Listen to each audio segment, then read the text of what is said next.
La France Insoumise, Madame Obono, souhaitez prendre la parole? Oui, je voulais notamment replacer les débats de cette mission agriculture, alimentation, forêt et affaires rurales sur le débat plus général que nous avons notamment au niveau européen, puisque nous sommes à l'aube d'une année de transition avec la nouvelle politique agricole commune et la finalisation des plans stratégiques nationaux attendus avant la fin de l'année. Et dans ce cadre, insister sur le sort fait à l'agriculture bio, puisque les propositions telles que l'éco-régime qui inclut une certification à haute valeur environnementale est beaucoup moins contraignante, ne serait-ce que pour l'utilisation d'intrants chimiques. La Fédération nationale de l'agriculture biologique estime que les agriculteurs et agricultrices bio perdront environ 60% de leur aide, soit à moins 132 € par hectare et par an. Et alors que le ministre avançait des chiffres, les chiffres notamment d'aide sur la conversion qu'on discutait tout à l'heure, ces aides au maintien en bio de la politique agricole commune vont disparaître alors qu'elle donnait des garanties pour passer en bio au-delà de 5 ans. Bref, c'est de notre point de vue illustratif du manque, pas simplement d'ambition, mais de vision par rapport aux urgences et aux exigences aujourd'hui de l'agriculture dans une phase d'adaptation au changement climatique, parce qu'il s'agit de s'adapter désormais, et le rôle primordial que joue l'agriculture. De notre point de vue, il faut inverser complètement la logique, y compris en partant des besoins que sont l'alimentation, une alimentation saine pour tous et toutes, accessible, et qui permet à celles et ceux qui produisent cette alimentation de pouvoir vivre dignement. Il faut changer cette logique productiviste et intensive et passer au développement d'une agriculture biologique et paysanne. C'est ce que nous défendons. Voilà pourquoi nous ne soutiendrons pas ce budget qui en reste à une vision, de notre point de vue, archaïque. Oui.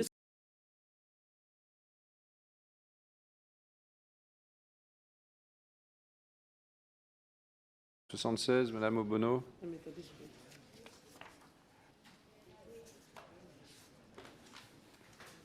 Ok, merci. Merci, Monsieur le Président. Alors, c'est un amendement d'appel où nous proposons de financer un bonus cantine bio et local de 330 millions d'euros pour atteindre les objectifs de la loi agriculture et alimentation.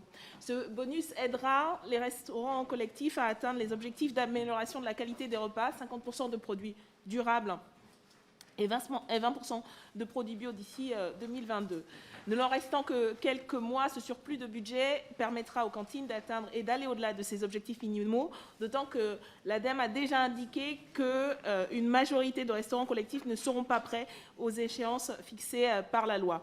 En effet, le respect de la loi Egalim nécessite la mise en place de nouvelles pratiques dans la restauration collective publique et privée. Ces objectifs sont très insuffisants, mais pour les atteindre, une aide financière est nécessaire. Un changement de pratique implique des besoins en matériel, légumerie, ateliers de découpe et en formation, achat responsable, nouveaux modes de cuisson, travail des protéines végétales, lutte contre le gaspillage, économie d'énergie. En outre, la loi climat et résilience a réduit les ambitions de la Convention citoyenne pour le climat en matière de menus végétariens, mais ce bonus permettra de soutenir les collectivités plus volontaires.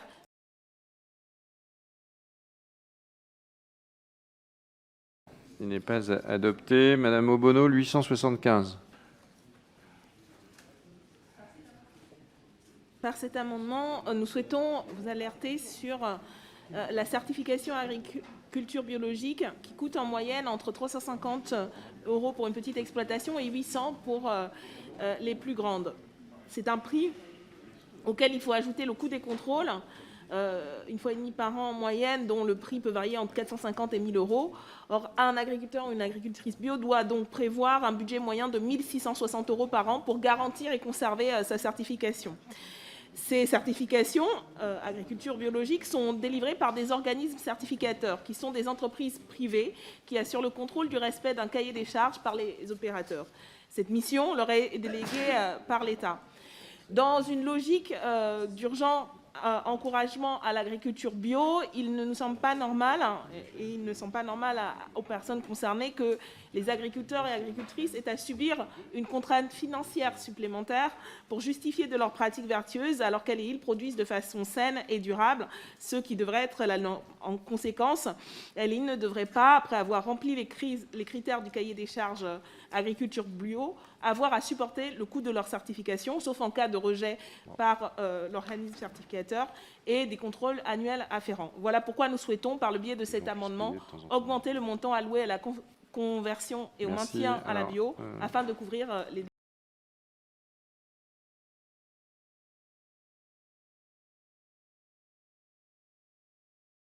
Obono, le 878. Oui, alors il s'agit pour nous, dans cet amendement, de rappeler l'utilité des aides au maintien de l'agriculture biologique, en plus des aides à la conversion. Le plan stratégique national en cours de finalisation veut acter la disparition des aides au maintien en agriculture biologique des exploitations qui le sont déjà, pour concentrer sur les exploitations en conversion. Or, la Fédération nationale de l'agriculture biologique a calculé que cela ferait perdre 60% des aides attribuées à la filière bio, soit une perte de 132 € par hectare et par an en moyenne.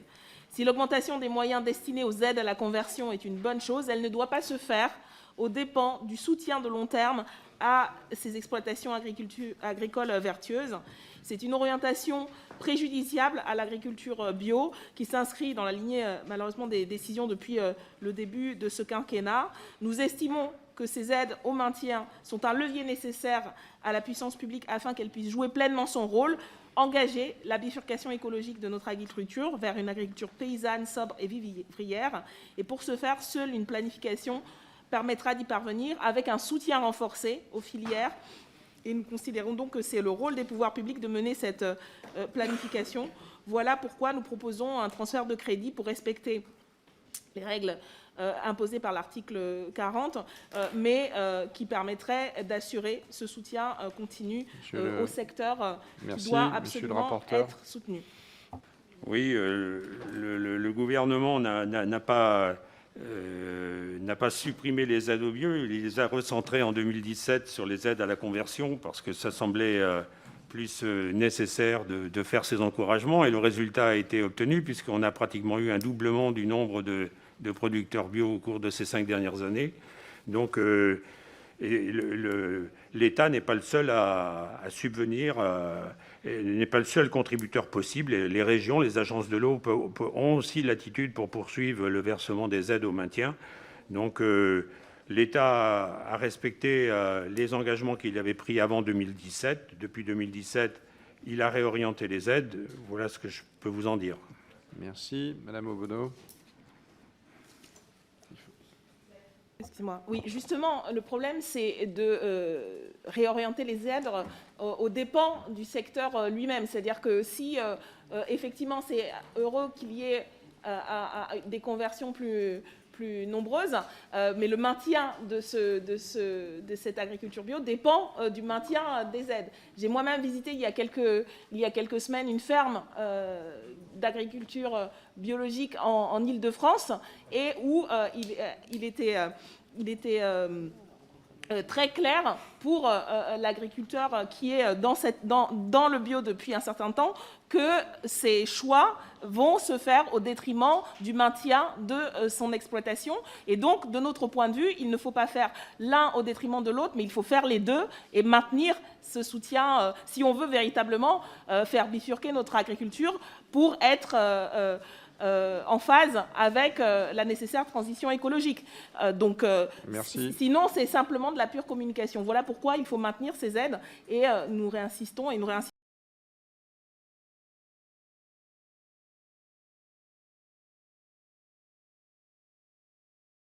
Le 880. Oui, en effet.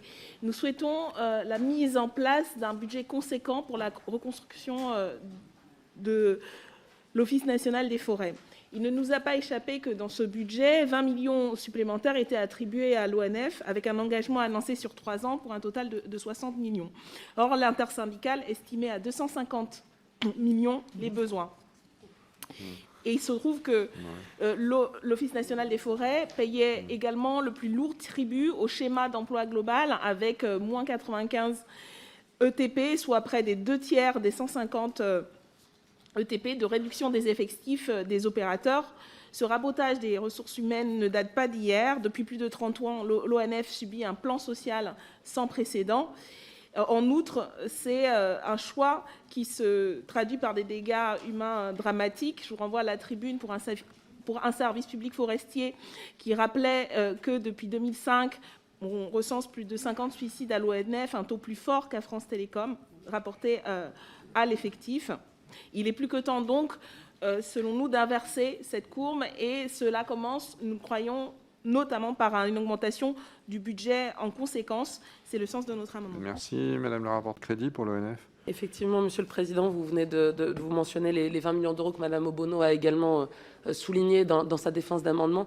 Monsieur Bricout, votre calibrage d'ailleurs est plutôt bon.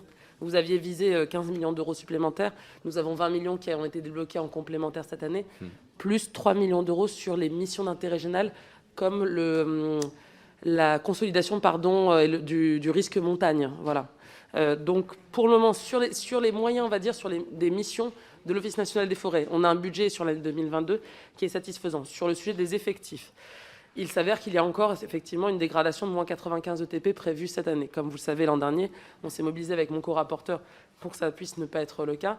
À l'heure actuelle, la trajectoire se poursuit dans le cadre du COP, contrat d'objectifs et de performance de l'établissement public. Il m'a été assuré qu'il n'y aurait aucune suppression de poste sur le terrain, donc aucun garde forestier, aucun travailleur forestier de terrain pour accroître, comme vous le dites, les surfaces forestières qui sont surveillées, contrôlées et travaillées par les agents. Je demande à voir, donc, demande de retrait ou avis défavorable en vue d'un débat en séance. Bien. Alors, retrait ou pas? Le 881? Non, vous ne retirez pas. Très bien. Donc, sur le 880, comment, Madame Obono? Allez-y. Oui, non, je voulais réinsister parce que nous, on va le maintenir également sur le fait que nous souhaitons qu'il y ait l'ouverture de postes et de nouveaux recrutements pour des fonctionnaires. Comme l'a dit notre collègue, la question des fonctionnaires assermentés est importante. Et également sur le fait que les agents contractuels soient fonctionnalisés parce que c'est une garantie en fait, de la défense de l'intérêt général par rapport à un enjeu fondamental sur les forêts. Voilà pourquoi est-ce qu'il y a besoin de plus de moyens pour ces fonctionnaires assermentés et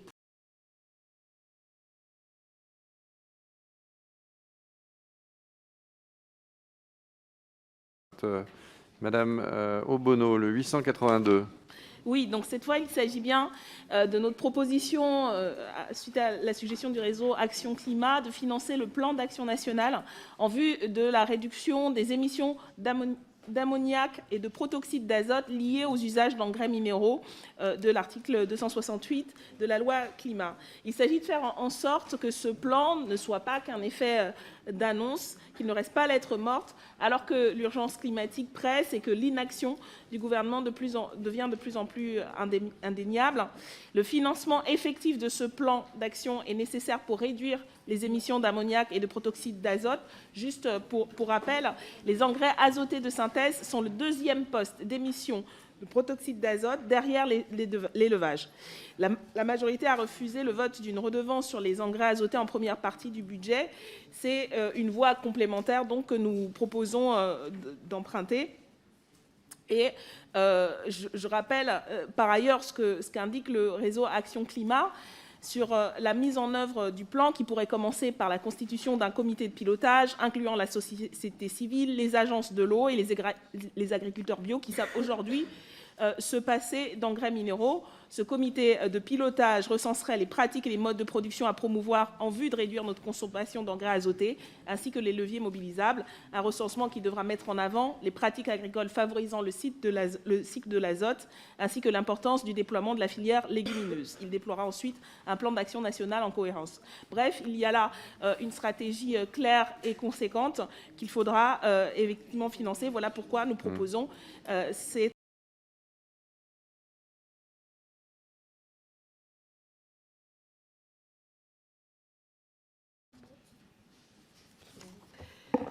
Oui, en effet, il s'agit sur cet amendement d'un sujet d'importance. 2021 a été une année record pour les algues vertes en Bretagne, selon le Centre d'études et de valorisation des algues. C'était rapporté dans Le Monde. Les amas d'ulves pourraient représenter environ 100 000 mètres cubes cette année, essentiellement dans les Côtes d'Armor et la baie de Saint-Brieuc, où se concentrent plus de 60% du total des échouages d'algues vertes. En Bretagne, on a subi cette saison 75% de plus que d'habitude. Les voyants sont donc au rouge pour les algues vertes. Pourtant, depuis 2015, la France a été condamnée par la Cour de justice de l'Union européenne pour non-respect de la directive sur les nitrates, après pourtant de nombreuses alertes. 70% des nitrates proviennent de l'épandage de lisier, de l'utilisation massive d'engrais azotés par les agriculteurs. Cette situation de pollution par les phosphates, si elle est moins connue, la situation de pollution par les phosphates, si elle est moins connue, n'en est pas moins alarmante. Voilà pourquoi nous proposons un transfert de crédit qui permettra de mener un travail beaucoup plus conséquent sur un nouveau programme de pollution.